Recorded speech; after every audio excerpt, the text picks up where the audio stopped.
Hey, hallo und herzlich willkommen zu diesem neuen Video hier auf meinem Kanal. Und auch wenn es schon ein bisschen länger her ist, dass ich hier auf dem Kanal was hochgestellt habe, heute habe ich hier ein interessantes Produkt, vielleicht für den einen oder anderen. Und zwar geht es heute um eine Überwachungskamera von Reolink. Die stehen hier. Die wurden mir freundlicherweise von Reolink zur Verfügung gestellt. Und deswegen wieder irgendwo oben Werbung. Wie ihr schon sehen könnt, ich habe hier zwei Packen. Hier ist die Kamera drinne und hier habe ich dann ein Solarpanel. Aber wozu das dient, kommen wir dann später. Aber ich würde sagen, wir packen jetzt erstmal die Überwachungscam hier aus. Schauen die uns ein bisschen an und ich erzähle dazu auch noch ein bisschen was über die Spezifikationen. Also, wir wechseln die Perspektive und auf geht's. Jetzt erzähle ich erstmal, um was es sich für eine Kamera hier handelt von Reolink. Und zwar ist das die Argus 4 Pro. Diese Cam ist eine Ultraweitwinkelkamera. Und zwar beträgt das Sichtfeld horizontal 180 Grad und vertikal 50 Grad. Da bin ich schon sehr gespannt. Wir öffnen mal hier das Siegel. Und das ganze Ding hier mal raus. Schauen wir, was wir alles drin haben. Da haben wir hier erstmal eine kleine Box, die ich schon kaputt gemacht habe.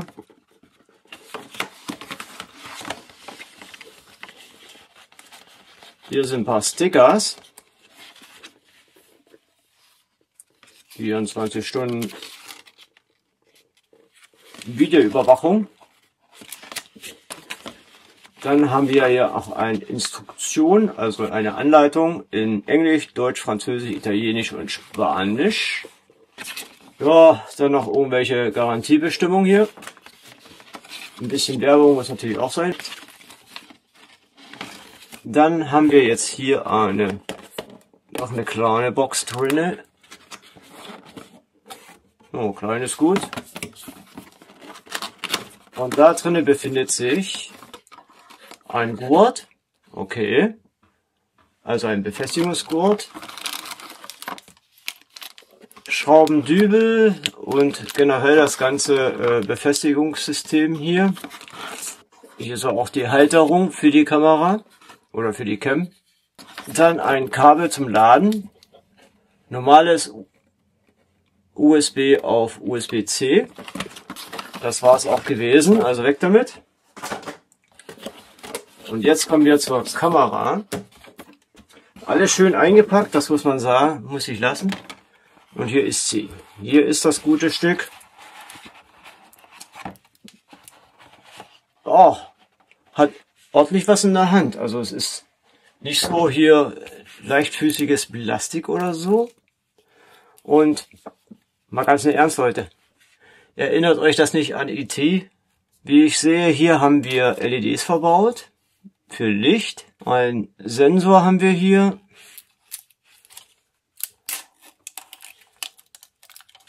Das könnte ein Mikrofon sein.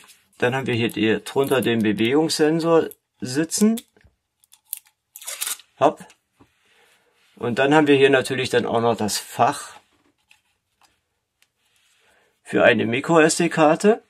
Auf der Rückseite haben wir dann einen Lautsprecher und den Anschluss für das USB-Kabel zum Laden des Akkus. Der Akku beträgt übrigens 5000 mAh.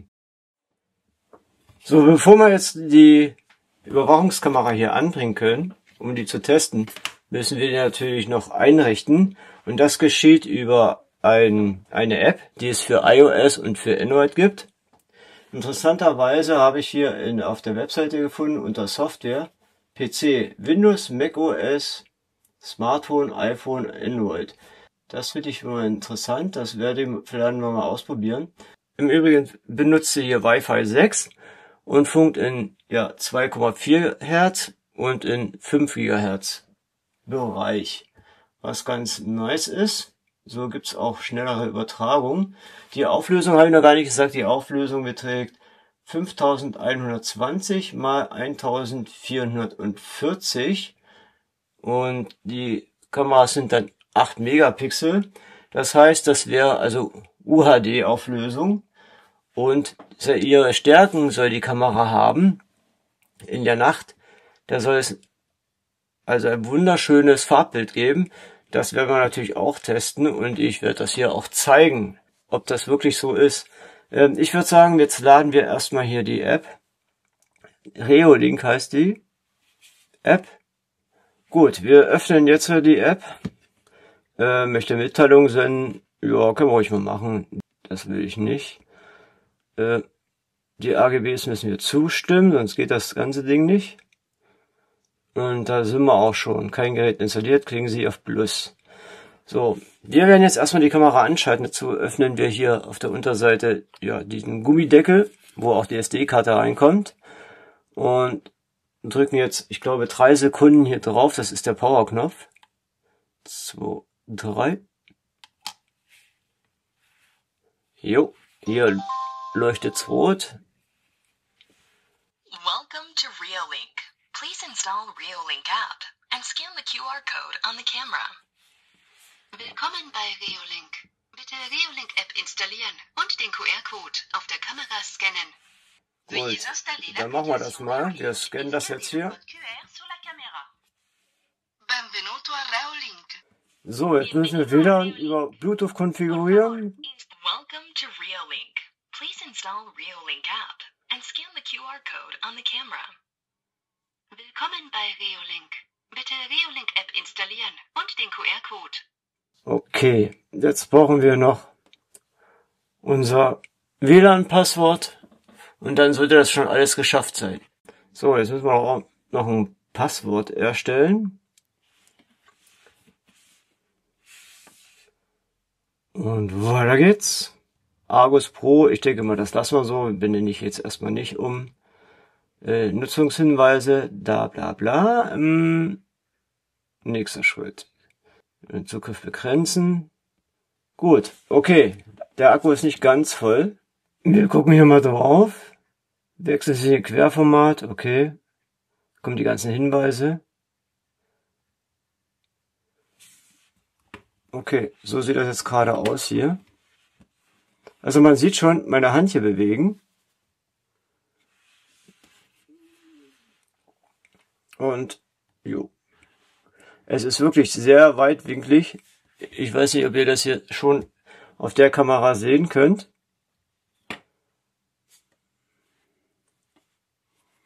Und bis jetzt, obwohl hier ziemlich dunkel ist hier, sieht das Bild echt gut aus.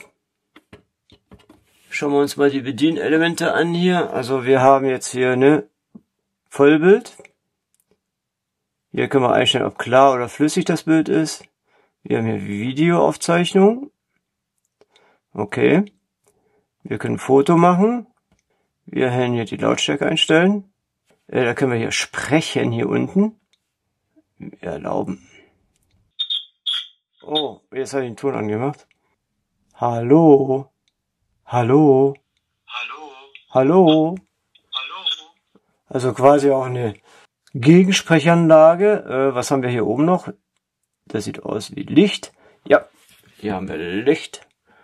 Ist auch mit an Bord. Dann haben wir noch ein Zahnrad. Okay, Display. Helligkeit. Audio, Licht. Spotlight. Ach, da können wir die Helligkeit einstellen. Automodus ist ein, okay. Aus, Licht bleibt aus, okay.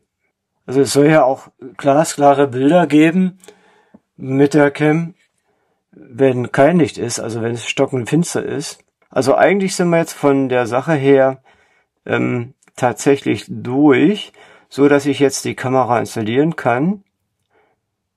Ja, und so sieht das halt hier aus, ne? Hier oben haben wir noch was. Webshop, Produkte, Deals und tralala hier. Kameraorten, Einstellungen, Argus 4 Pro. Das Ding ist, wenn jetzt der Akku leer ist, der soll ein paar Tage halten. Aber Das Ding, wie gesagt, ist, wenn der Akku leer ist, muss man das Gerät wegnehmen oder man braucht eine Powerbank, um die dann zu laden. Das ist ja nicht so, dass man den Akku hier rausnehmen kann. Und deswegen wäre es vielleicht sinnvoll, wenn man den Platz hat, sich doch tatsächlich hier ein Solarpanel mit zu bestellen. Ich mache das mal kurz auf hier und zeige euch das mal.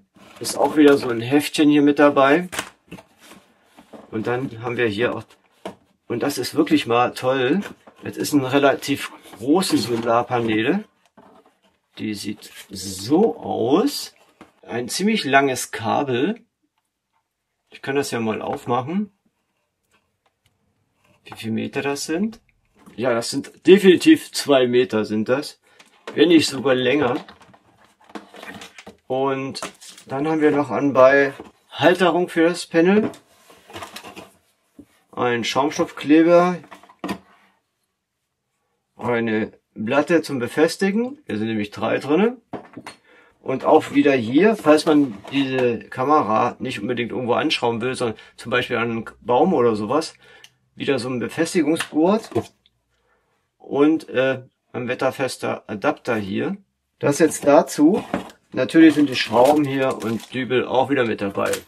Ich werde die Cam jetzt hier anbauen. Und wenn ich soweit bin, zeige ich euch, wie ich das gemacht habe. Und ja, dann sehen wir es einfach wieder, ne? Also bis dahin. So, das ist jetzt erstmal mein Versuchsaufbau hier. Nur provisorisch. Und zwar habe ich dazu die Bänder genommen und einfach mal um das Feuerrohr gebunden. Wenn ich jetzt die Kamera hier, so ungefähr die Position, das ist jetzt der Winkel wie die Kamera, mit der ich gerade aufnehme. Und die ist auch schon weitwinklig.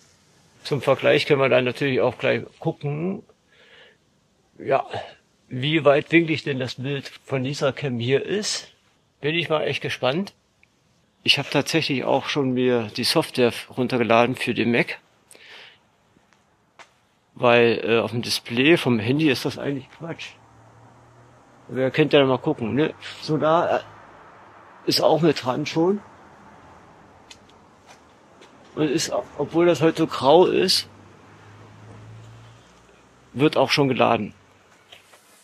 So, willkommen dann mal auf dem Screen von meinem MacBook. Ich habe jetzt das Programm schon geöffnet. Und das ist jetzt das aktuelle Bild unten. Und auch hier hat man dieselben Einstellungen wie am Handy auch. Nur das mit dem Unterschied, dass man jetzt hier auch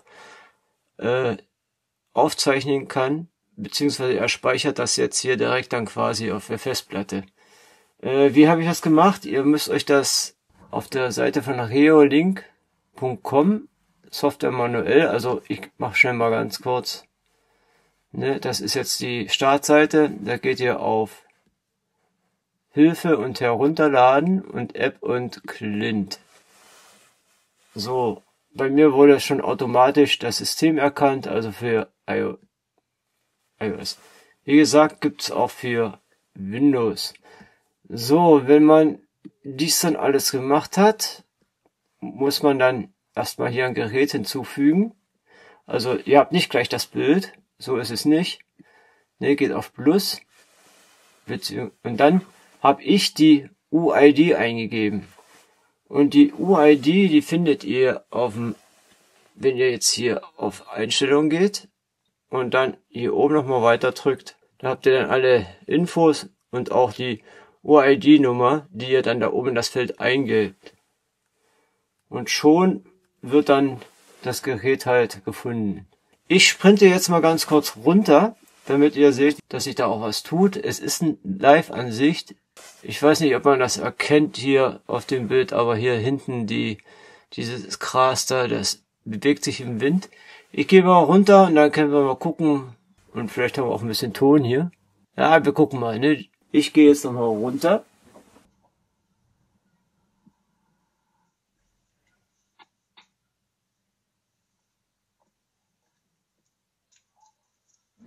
Ich hoffe, ihr konntet mich sehen jetzt.